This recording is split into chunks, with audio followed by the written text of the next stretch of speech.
100 ग्राम चावलों की ये प्लेट 0.16 किलोग्राम कार्बन डाइऑक्साइड खारिज करने के बाद यहाँ तक पहुँची है। आप सोच रहे होंगे कि कार्बन डाइऑक्साइड और चावलों की इस प्लेट का आपस में ताल्लुक क्या है, तो आइए समझते हैं। पंजाब के जिला कसूर की तहसील चूनिया की पहचान यहाँ काश्त होने वाला चावल है। इसीलिए इस शहर की मरकजी सड़क पर कई राइस मिल्स मौजूद हैं, जिनके बॉयलर से निकलता धुआं बताता है कि यहाँ चावलों को स्टीम किया जा रहा है। पहले तो ये होता था ना जी, पैडी आती थी बाहर ज़मीन पे सुखाने के लिए, धूप में सुखाते थे। उस वक्त लेबर भी बहुत मिलती थी, तो टाइम भी होता था, प्रोडक्शन भी इतनी नहीं होती। लेकिन वक्त के साथ साथ अब प्रोडक्शन भी जो मिले हैं वो पहले से ज़्यादा कैपेसिटी में हो गई, माल ज़्यादा निकलता है। दूसरी बात यह है कि लेबर प्रॉब्लम भी है, जिसकी वजह से अब ये ड्रायर प्लांट लगे, बॉयलर लगते हैं, तो फिर ये प्लांट के जरिए माल सूखता है। यही धुआं कार्बन डाइऑक्साइड, सल्फर डाइऑक्साइड जैसे जहरीले ज़रात लेकर हवा में फैल जाता है और लाहौर समेत पंजाब के दीगर शहरों में स्मोक की वजूहात में से एक बड़ी वजह बनता है। लेकिन महकमा माहौलियात का दावा है कि अब इंडस्ट्रीज में हालात बदल रहे हैं और काला धुआं अब सफ़ेद धुएं में बदल रहा है, जो इतना मुज़र सेहत नहीं।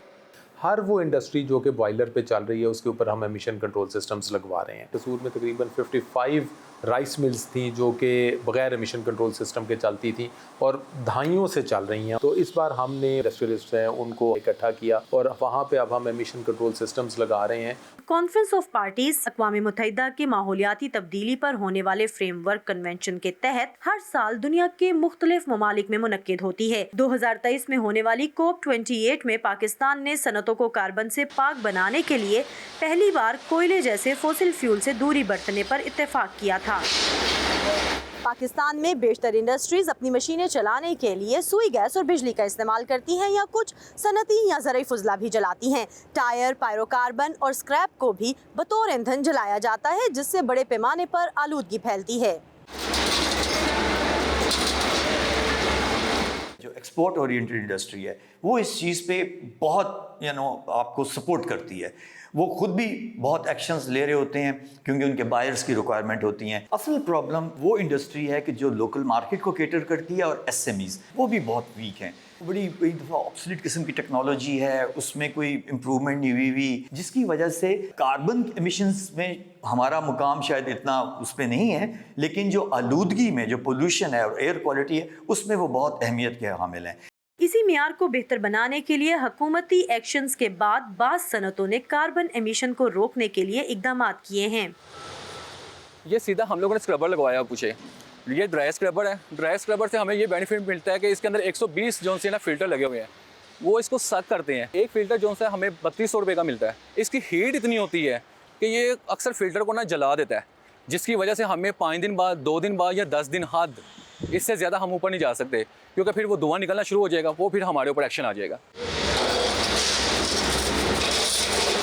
लेकिन बेशतर फैक्ट्रियां अब भी किसी कार्बन कंट्रोल एमिशन सिस्टम के बगैर ही काम कर रही हैं और जिन्होंने एमिशन कंट्रोल स्क्रबर लगवाए हैं उनमें से भी बेशतर के चैलेंजेस बरकरार हैं। मसला में ये आता है कि बाज़ दफ़ा ये चलाते नहीं हैं, बिजली बचाने के लिए, ये उसकी बचत करने के लिए उसको बंद कर देते हैं, या फिर बाज़ दफ़ा ये होता है कि लेबर फिर वो उसको नहीं चला पाती। लेबर को मसला ये होता है कि वो टेक्निकल नहीं होते, उनके लिए पोल्यूशन इतनी कोई अहमियत नहीं रखती। गवर्नमेंट को हमें थोड़ी सी रिलीफ देना चाहिए। अब इतना धुआं तो होता ही है, इससे कम क्या करें। अब हम बताइए, गैस दे दे, फिर हमें गैस हमारे नहीं रहे, इनके पास है ही नहीं है। अब कोयला है, लकड़ी है, उसमें भी जलना है, उसका भी धुआं होता है। तो स्मॉल और मीडियम इंडस्ट्रीज के लिए डिकार्बनाइजेशन के अमल को आसान कैसे बनाया जा सकता है कि वो किसी हीले बहाने के बगैर मतलूबा सिस्टम इंस्टॉल कर सकें। तो पंजाब गवर्नमेंट ने एक एनवायरनमेंट एंडाउमेंट फंड के नाम से एक कंपनी बनाई है, जिसके अंदर $50 मिलियन सीड मनी आ गई हुई है। और इसका एक ही पर्पज़ है कि वो इंडस्ट्री जो अपने आप को एनवायरमेंटली कंप्लाइंट करना चाहती है, उसको आसान एक साथ पे कर्जे दिए जाएं, लोन दिया जाए, ताकि वो अपने आप को एक हैंड होल्डिंग का एक तरीकाकार है जो कि which is going to be in place very soon. जब फाइनेंशियल सेक्टर के पास कोई इन्वेस्टमेंट के लिए प्रपोजल आता है, वो उसकी जो एक प्रॉपर एनवायरमेंटल इम्पैक्ट असेसमेंट है कि उसमें देखें कि ये वाकई एनवायरनमेंट के लिए अच्छा प्रोजेक्ट है, क्लाइमेट प्रूफिंग हुई है, क्लाइमेट स्मार्ट प्रोजेक्ट है, ताकि जो इन्वेस्टमेंट्स हैं वो सही डायरेक्शंस में जा रही हों। अब जो मैं चेंज देख रहा हूँ कि फाइनेंशियल सेक्टर को रियलाइजेशन हो गई हुई है, उनको पता है कि ESG, एनवायरनमेंट, सोशल और गवर्नेंस तीनों ही इम्पॉर्टेंट कंपोनेंट हैं। पंजाब में स्मोक का मसला हर साल अक्टूबर-नवंबर में सर उठाता है, लेकिन माहिरीन कहते हैं कि कार्बन के खराज की सूरत में ये आलूदगी हमेशा ही हमारे माहौल में रहती है। यही वजह है कि दीगर अवामिल के साथ सनती आलूदगी को काबू करना एक बड़ा टास्क है, जिसके लिए डिकार्बनाइजेशन का अमल बिला रुकावट जारी रहना चाहिए। Saman Khan, voice of America, Lahore.